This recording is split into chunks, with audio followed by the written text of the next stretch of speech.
What's going on, everybody? Welcome back to the Landry Hat podcast powered by FanSided. I am your host, Zach, and we're back talking Cowboys football as we head into week 8 of the NFL season. Back with me for this week's episode, we have Foots the King on Yeah. YouTube, over 40,000 subscribers on his platforms. He's joining us to break everything down for this week's episode and for future episodes. When we do our previews and kind of like post game stuff as well in these the second episode of the week, Foots will be here, and it doesn't get much better than this week, where we get to talk about a Cowboys win and get to break down a potential win as the Cowboys head to Denver. So, Foots, before we get this episode started, how are we doing?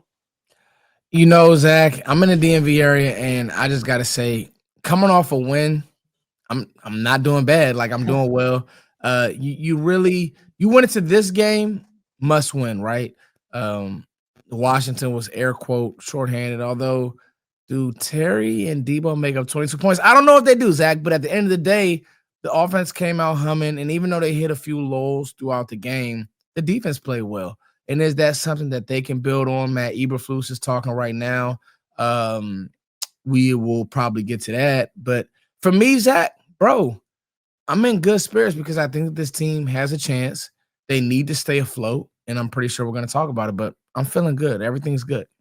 Me and you talk about it, but being content creators, coming off of a win is so much more fun to talk about this team because we don't have to be negative or talk about how bad this side of the ball played and this and that. Like, it's so much more fun because we get to talk about a win. Fans are happy, we're happy, and I wanted to start today's episode talking a little bit about that Commanders win because it felt different to me.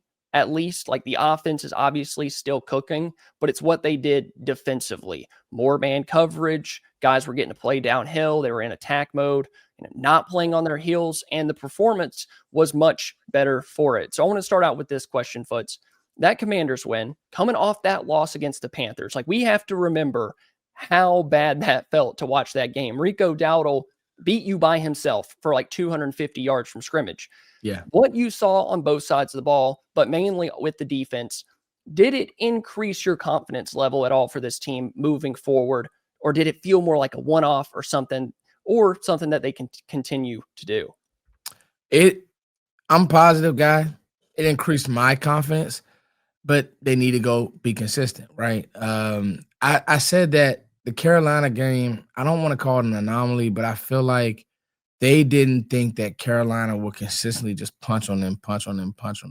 And that's what they did. They didn't take it serious to me. Guys were misaligned, guys were shooting gaps. They didn't play unselfish team football, especially with the front seven. So now you fast forward to this game, the Commanders game, guys were where they were supposed to be. Guys were taking a fight to these guys. I think that one of the things that really stood out to me was I did not see defensive ends getting blocked by tight ends, Zach. I don't want to see that. I don't want to see my defensive ends, Marshawn Nealon, who's supposed to be a power guy. Now, he didn't play this last game, so maybe the injury, who knows. But you saw Clowney playing physical, Zach. I needed to see that. You saw Donovan Azaraku taking the fight to these guys in the run game and being disciplined in the run game. And for what everybody wants to say about, this Commanders offense was shorthanded, they still run the ball. They're still up there as far as their numbers when it comes to running the ball. You went out and you took the fight to them. I thought that was really impressive. And I think those are the performances where you say, okay, if they can continue to do this, Zach, they can continue to do this and just get to average. It's the goal is get to average. All right. The first to average, the race to average. They can do that, Zachy. We're good. I think it felt different too because we really haven't seen them do that at all this year. Like, we haven't, outside of that Philadelphia second half, that the defense had given us zero hope before the game against the Commanders. So to see them do it, and have you ever heard the saying, like, if you can do it once, you can do it again? At least we know that they're trying to figure some things out, and there's people in the building are willing to do things they haven't yet, and that's a really good sign to me.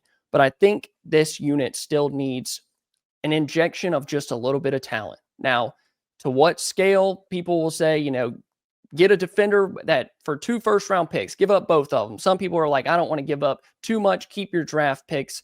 So that's going to be my second question.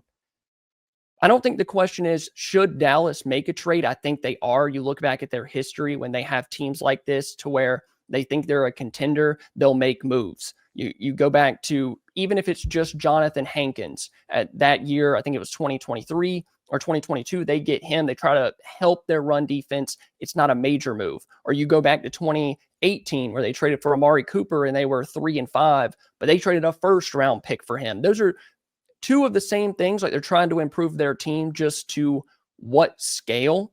And if they do, which they will, who do you want them to trade for? Like, position, how much would you be willing to give up? Like, what is your idea of a trade? Because I think everybody kind of has a different idea of what it could look like.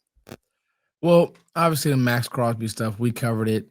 I don't think that there was just this just came out of nowhere. I mean, Trey Wingo is very respected. This didn't come out of nowhere. And obviously, local media, it's so funny, Zach, we talk about, and this is no shot at anybody. I know a lot of people watch what we do, be surprised. I think that the Joneses have found, if you're asking me, right, I think the Joneses have found out, we're going to stop letting stuff leak to them, or we're going to feed them Bush. We're going to feed them chum, right? And the chum will be the other way, because we've seen throughout the draft, we've seen throughout free agency, we've seen that you start letting stuff get out there, other teams get a beat on what you're trying to do. Maybe, teams renege. You just never know, Zach, right? I mean, listen, throughout the Micah Parsons saga, every local, there's no way they're going to trade him.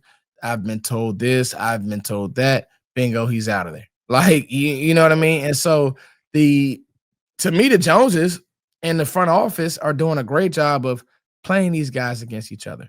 Jeremy Fowler came out. They are actively looking for defender. This is Jeremy Fowler, who's very respected, who he's very respected, and he's hit a lot.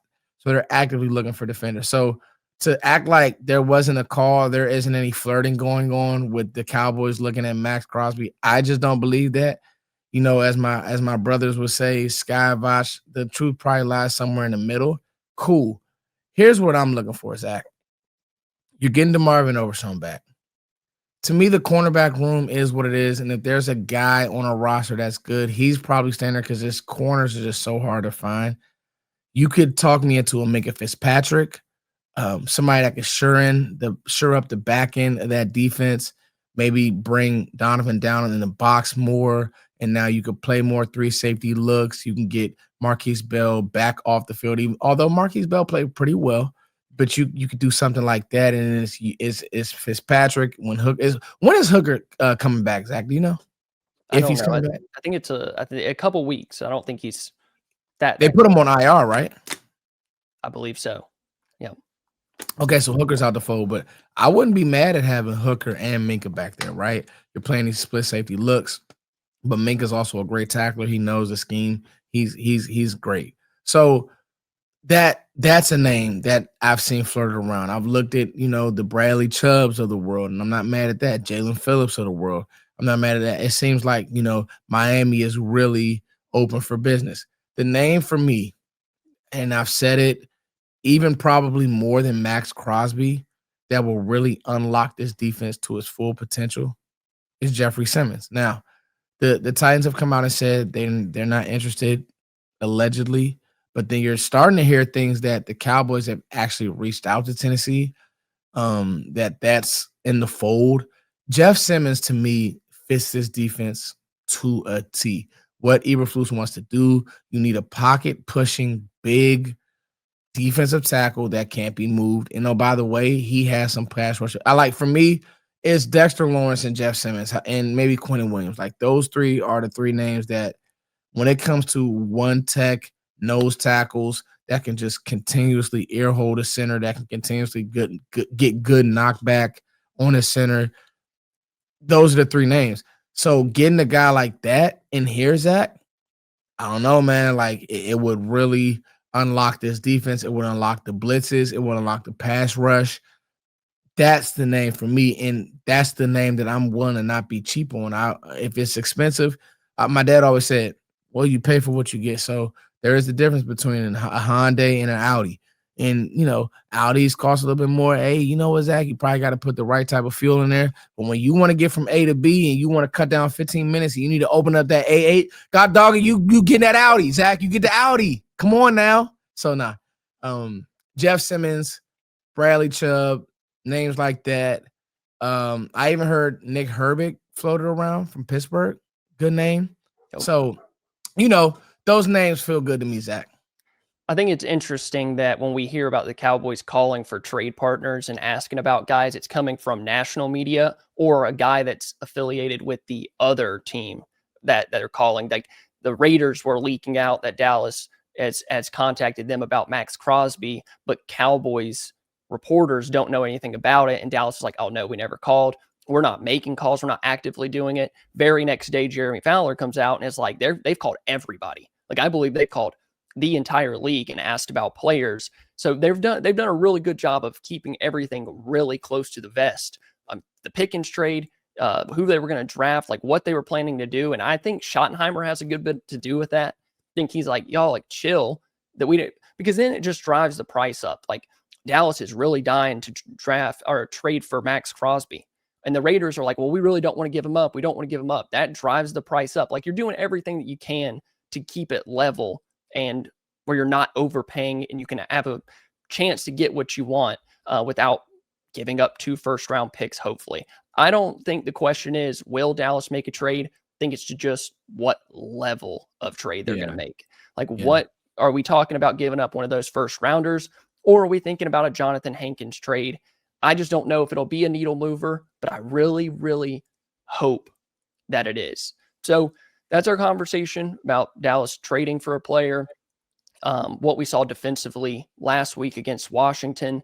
I wanted to get into talking about this Broncos game because I think this is a really interesting one, sitting at 3-3-1, going on the road to Denver, where Dallas has not won a game since the mid-90s. It might be 95, 96. It's been a really long time, and they've notoriously played bad in Denver.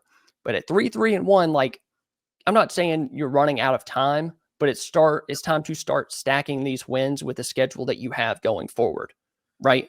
Yeah. So I wanted to ask you, what's your confidence level? How nervous are you? Is this a must-win game for Dallas going to Denver? Because Denver is not a bad team. They got really close to losing to the Giants, but they still come back and score 33 points in the fourth quarter with Sean Payton and all of this. How do you view this game? And what does a win mean? What does a loss mean? Is it a must win? I think that you get over that hump, man, this week. I'm very confident, and I'm confident because the players have given you no reason not to be. They're not coming out there playing like nervous Nellies. You hear these guys on the sideline. They know what they do. They know who they are. George Pickens, honestly, has changed life in Dallas, in my opinion. Like, that trade hasn't been good. That trade has been – I was talking to a buddy earlier. I'm like, this might be one of the best trades of the last 5 years, bro. I mean, I don't think I can think of a player who's flipped life for a team. And here's why. It's one thing to have Ceedee Lamb out there. Maybe Flanoy takes a jump. You're running the ball cool with Javonte Williams. But we've seen defenses say, all right, let's keep a cap on Ceedee. Let's keep eyes on him with a safety.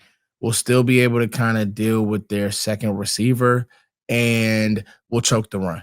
And if Ferguson's having a good game, maybe you can get the ball to him. Bro, Turpin came back this last game, and it was like you didn't even need to get him involved. But Flanoy had been going crazy, and it's like you didn't need to get him involved. We said all off-season, Zach, that this had the potential to be the best, at least a top 3 receiver unit in the NFL. Zach, I'm here to tell you this is the best receiver unit in the NFL. And I won't say it's not close because obviously Jamar Chase and T. Higgins still breathe. But, man, when you start looking at how I said this week, this will be the first time in a long time that George Pickens will be my featured receiver. And here's why. You got to start playing chess now, right, Shotty? You got to start saying, okay, let's keep him involved early because he knows how good he is. He knows what's going on. And I don't think that you have to do it in a way that's like he's going to throw a tantrum. I think you need to do it in order to start setting the defense right? Because, Yep. hey, even if Patrick Surtain is over there and he's really good, George Pickens has beat Patrick Surtain one-on-one, bro. Like with lesser quarterback play, lesser structure, offensively, lesser design, lesser philosophy. Guess what? George Pickens has beat him. Okay. So you want to start setting things up to where it's like now the defense has to adjust to who you got to go find a way to say, oh, CD's one-on-one. Now we can get him involved. Oh, whoa. They don't have, mind you, no Drake Greenlaw this week either, Zach. They don't have an answer for, and you can start setting the personnel groupings up. So to me, what I'm saying is this: the way that George Pickens, he's giving you no reason for him not to be. He's a top 10 receiver this year. These are what the numbers say. You can now go into these games and say, we're going to attack you with this. Let's see what you do about it. And now you get CD versus it. Most game plans, I'm pretty sure, start with 88 as they should, rightfully so. But I've said with these two great corners, because I do think that Riley Moss, believe it or not, I want to attack Riley Moss, but I think he's a great corner. But I just have that much faith in these two receivers. And that's not, and we'll talk more about their defense, I'm sure, and we'll definitely talk about the offense. But that's just my thoughts on it. The Cowboys have a big matchup against Sean Payton and the Denver Broncos in Week 8, and Underdog is your place to get in on the action. Playing on Underdog is easy. Just pick whether your favorite players will go higher or lower on stats like passing yards, receptions, touchdowns, and more. You can win up to 5,000 times your entry if you get all of your picks right. The Cowboys are always one of the more exciting teams to play on Underdog, and this week against the Broncos is no different. Whether you believe in Dak Prescott or you think Matt Eberflus's defense won't stop Bo Nix, there's plenty of different picks to get in on the action. Personally, I like George Pickens this week. Broncos cornerbacks not named Patrick Surtain have struggled against bigger receivers this season, and all the attention might be on Ceedee Lamb in his second game back from injury. Pickens is projected at 55.5 receiving yards and has finished higher than that mark in each of his last 6 games. I'm also looking at Dak Prescott's 1.5 passing touchdowns projection, since Dak has thrown for 3 or more touchdowns in each of the last 4 games. The Cowboys defense, meanwhile, has also been prone to allowing big plays, so I'm looking at Cortland Sutton for higher than 22.5 yards on his longest reception. A $10 entry with these selections would pay out $44.60. Download the app today, sign up with promo code Landry to score $100 in bonus funds or bonus entries when you play your first $5. That's promo code Landry. Underdog, make picks, win money. Must be 18 plus, 19 plus in Alabama and Nebraska, 19 plus in Colorado for some games, 21 plus in Arizona, Massachusetts, and Virginia, and present in a state where Underdog Fantasy operates. Terms apply. See assets.underdogfantasy.com/web/play and get terms _DFS_.html for details. Offer not valid in Maryland, Michigan, New Jersey, Ohio, and Pennsylvania. Concerned with your play? Call 1-800-GAMBLER or visit ncpgambling.org. In New York, call the 24/7 HOPE line at 1-877-8-HOPE-NY or text HOPE-NY 467-369. I trust this team. I know they're 3-3-1 more than I did Mike McCarthy teams and what they've had in the past. Like just having George Pickens and CeeDee Lamb and the run game that they've had, they've just been so consistent that I trust them to be able to go to Denver and win a game. But I think this is everything from here on out is a must win, because that's the best way to gives Dallas the chance to make the playoffs is winning the NFC East. The Eagles they haven't been playing at their best. I don't think they're as good as their record is. There's a world where the Cowboys can make up some ground over the next couple of weeks. The Eagles drop one here or there, and by the time you go into that Week 12 game against Philly, you're right there at it. You got to get out of it with a win against Denver, because I think you're going to play some better teams later on, like the Lions, Kansas City. Yes, Kansas City. Like those are not guarantees. So you need to start getting these wins where I think you can. And then by the time you meet Philly in Dallas, you're right there at it. But you mentioned it, the Cowboys offense. I wanted to talk about that matchup with the Broncos defense, some key matchups, some keys to the game.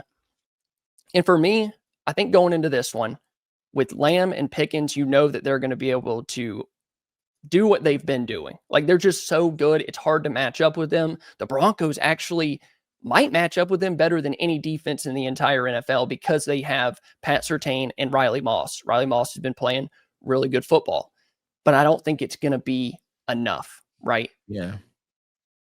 My key to the game that I wrote down, and you can talk about this a little bit too, is probably going to be in the trenches. because you look at the Broncos and the way that they're built, they can rush the passer. They've had 34 sacks on the year. For reference, Dallas has 15 through the same amount of games. 34 with Nick Bonito and some other guys right there. I think you need to run the ball well and win at the line of scrimmage, and that's going to open everything up for you, and it makes it easier to get the ball to Lamb and Pickens and those guys. So that's what mine was in the trenches. What do you think some key matchups and stuff for this game is? They got some guys, man, on that defense. Like, make no mistake about it. Franklin Myers is good. DJ Jones is really good. I like Zach Allen. What you just said, though, man. Nick Bonito is 240 pounds. Loved him at Oklahoma. He's 240 pounds. Put Brevin Spann-Ford on his side of the ball. Run whatever you have out of those big personnels and make him play downhill. The thing that pass rushers don't like is not being able to get going. Don't get in 3rd and 5. Don't get in 3rd and 6 plus, right? Don't get in those downs and distances where you need to be fighting for 4 to 5 yards on your first 2 downs. And so now he can't pin his ears back. Now you can chip. Now you can raise up and run slant. Because, again, I like Pat Surtain. I don't think that he's going to be able to stay in front of CeeDee Lamb. I don't, especially not one-on-one. Like, and let me say this. Surtain is really good. Like, he's easily the best corner in the league. But when you start getting 0 coverages and you start having to now sell out on these, end breakers and things like that, now that sets you up for double moves. That sets you up for stuff behind it. I just think that if you can get to 3rd and 5, and the Cowboys can, like, they've shown the efficiency to be able to do these things, to play action because another thing is this, if Nick Bonito's out there and he's setting an edge, you need to be trying to catch the edge. Now, Zach Allen's a little bit bigger. They do some different things with him, but you need to be trying to your game plan, and this is Clayton Adams special. Figure out a way to get Javonte Williams going, because even in the Giants game, the Giants have a lesser offensive line than you do. They sprung some runs. Tyrone Tracy had a nice run. It was like a counter or something. He was butt naked. So this Denver defense isn't, the 2000 Ravens. You can move the ball on these guys. I just think that in the Philly game, their offense ran out of steam. You don't really see the Cowboys doing that. And then the Giants lost the game to me more than Denver won it. I'm just being honest. The pick that Nix threw, I know everybody loved, not Nix, Jackson Dart threw. He's the poster boy right now, just to come back, whatever, blah, blah, blah. But he gets a little herky-jerky. Dak hasn't been making those mistakes. Dak is on pace for a career year. I just think if he goes out there and does that, he's fine. And I think that if Cowboys have a plan to run at them, they're fine. I trust Clayton Adams and his plan. Whatever he's going to come up with, I trust him. And I mean, you saw it against the Panthers in that game. I know they lost, but the Panthers sold out to stop the run. They said, we are going to stop the run. It didn't really matter. And they didn't even have Ceedee Lamb. So having those 2 receivers, and if they try to shut down the pass game and they're trying to shut down those 2 receivers, going to give you every opportunity to run the football, or vice versa. Like, the Cowboys offense is so hard to defend. And when they start running the ball efficiently and they're not getting behind the sticks, they're not letting teams tee off on them, they're the best in the league. Like, that's just how it is. And you can kill any defense with those 2 receivers and that efficient of a run game.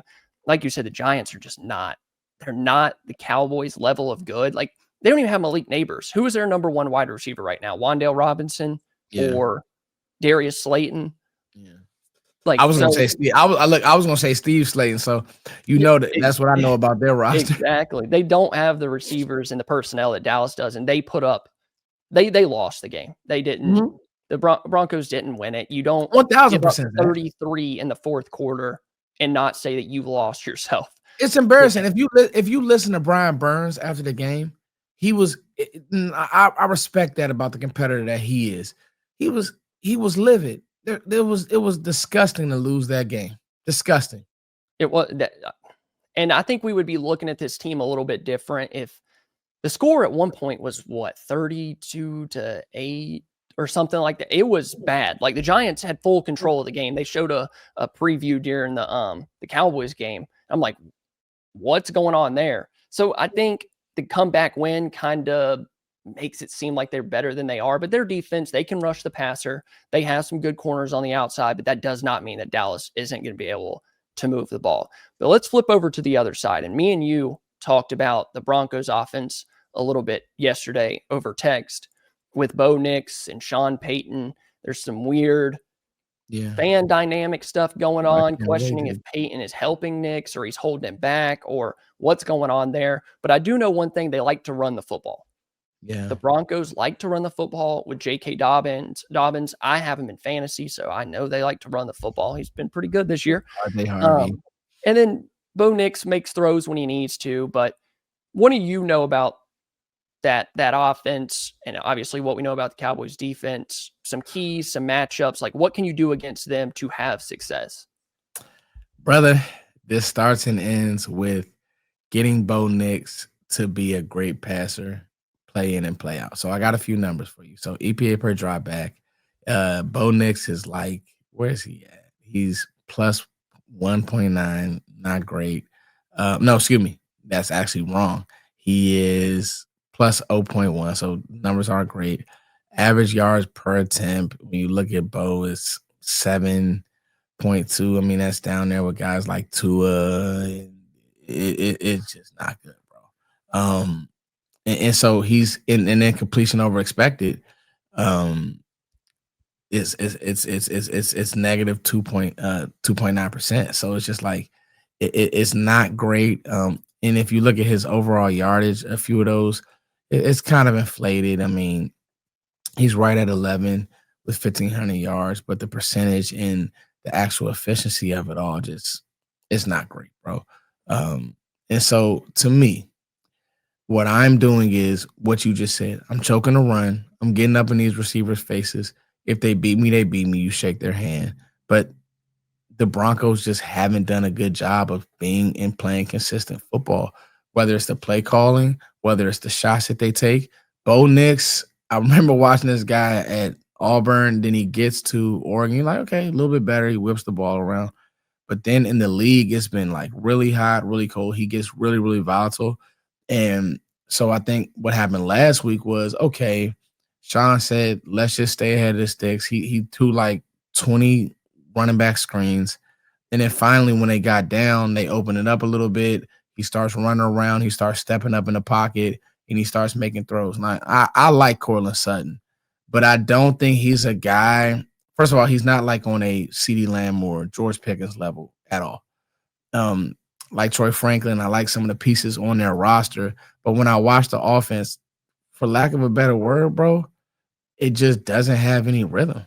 Like, I mean, Marvin Mims is a speed guy, but I mean, they have to show that in their personnel groupings that when he comes in the ball, that they're just going to stretch the field. I mean, when he comes in the game, excuse me, Zach, they're going to stretch the field. So, like, that's what they do with him. But I don't look at them and say, man, this is just a tough receiving core to deal with. You know what I mean? Like, I do like Sutton. I think he's good, but I don't look at him and say, we have no shot today. You know what I mean? Yep. And then when you add that with the scheme where it's just so funny, Sean Payton has been coined as this, play designer, this quarterback. They've called for Davis Webb out there, like as a play caller, because he's not they want more screens, they want more shots down the field. And I think that some of that is, I think fans look at these players and say, well, he did it once, he could do it. But Sean's looking at him in practice. He's like, he's not throwing that ball consistently. It doesn't look clean. So the coach and Sean Payton is like, nah, we're just going to keep it. I want to just – and so you do – if Dallas gets up on this team, they will not do what the Giants did because Dallas can keep scoring, right? And they can move the ball in different ways. When I look at this Denver offense, I'm not worried at all, especially if you get up and challenge these receivers. But also – it's kind of funny because even in zone, he doesn't make great decisions. Like his splits versus zone are bad. And so this is where like a vision-based defense, if these guys are going to jump some passes and, make some plays, would really help. So I know I sound like I'm talking out of both sides of my neck, Zach, but when I look at Bo Nix, bro, if you can kind of keep us, really, you could kind of use a similar game plan that you used with Jaden Daniels as far as keeping a spy on him, keeping a cap on everything and saying, hey, if you beat me down the field and you matriculate the ball, cool, but you haven't done that all year consistently. So it's been the defense and the run game. You look at his numbers, he's right there with Jaden Daniels on EPA per drop back, EPA per play, time to throw, which I think a lot of the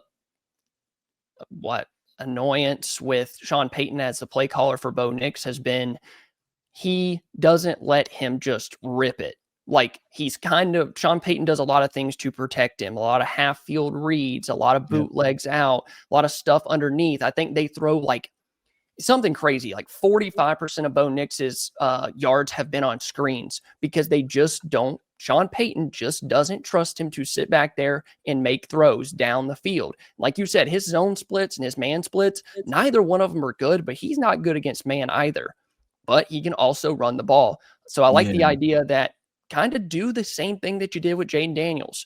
Coaching staff said Daniels is not a good quarterback against man coverage. We're going to call more man. Bo Nix is the exact same way. But something that they do with Nix is they want to get the ball out quick. He is 11th in the league in time to throw at 2.76 seconds. And he's only a 1/10 of a second away from the number one quarterback in the league, which is Mahomes, in time to throw. So they try to get that. They try to get that ball out real quick and keep everything in front. So tackling is going to be a big one. Rallying to the football. I liked a lot better, like what I saw from your linebackers last week than we have in the past. Kenneth Murray playing sideline to sideline, making tackles. Same for Shamar James. Don't let J.K. Dobbins start running wild. Agreed. Like, make these young quarterbacks work for it. We saw it with Caleb Williams. That as soon as they started running the football, he played. It didn't seem like a crazy game. He played the best game of his career. Like, that's what it felt like. Bryce Young was the same way. Like, you just don't let them protect them with the run. Let them make mistakes. Let them make mistakes. Stop the run. And also getting pressure. Some quick numbers. Bo Nix's efficiency drops really big when he's under pressure. His completion percentage is 47% under pressure, and his yards per attempt is 4.6. So, Donovan has a rock. That's a great nugget. James Houston. Let me ask you, Zach, do you want to blitz them or do you want to rush with 4? Their O-line is pretty good.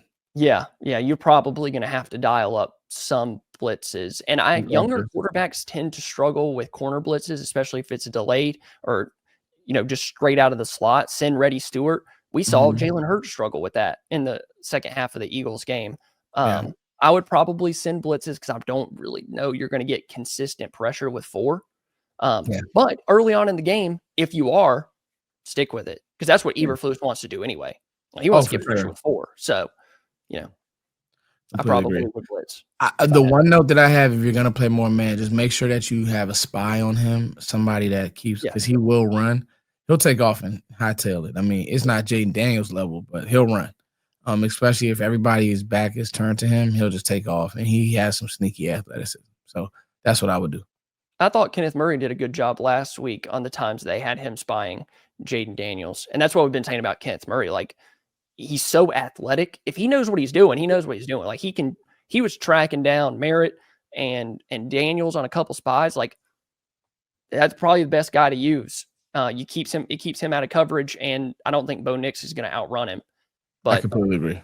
Can't let it turn into an Eagles game where Hurts just is constantly picking up 8, 10, 12 yards, running the football, first down. Make Bo Nix work for it. Make Sean Payton feel like they're playing catch up.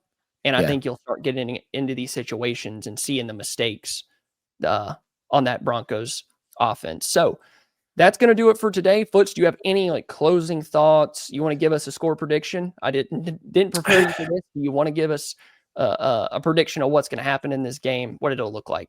The splits with Dallas at home versus Dallas on the road, they haven't scored as many points.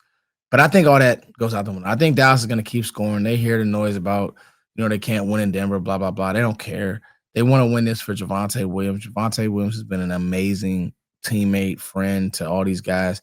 I think they go 31-24. I just think that they They may give up some cheap late, but I think that they'll be in control of the game. I think they start off hot, maybe going a lull a little bit because Denver does have a respectable defense, and then they hit it again. I just think that these receivers believe that they're the best, and they're going to play that way. So I'm gonna go 31-24, Dallas. I like what you said last week. You prayed that Dallas could get just a handful of stops And it worked. on defense. That's what they need this week. Like you said, there'll probably be a lull here and there somewhere in the middle where they're not scoring all that much.